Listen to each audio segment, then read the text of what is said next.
с основным принципом модели Go и показать, какая философия и что мы понимаем под этой моделью. In der Schweiz ist dieses Modell eng verbunden mit der Entwicklung der Förderung der Grundkompetenzen von gering qualifizierten Personen im Betrieb.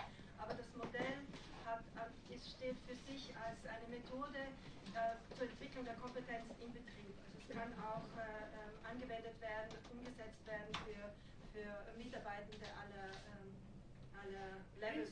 Да, вначале эта модель была разработана для развития именно основных базовых компетенций для низкоквалифицированных сотрудников. Но эта модель универсальная, можно использовать для всех работников, для всех служащих. Genau. Bis zum Mittag geht es also um eine Einführung in das Go-Modell und um einen Überblick für Sie alle, damit Sie wissen, was sind die Grundlagen, womit arbeiten wir dann den Rest der Woche.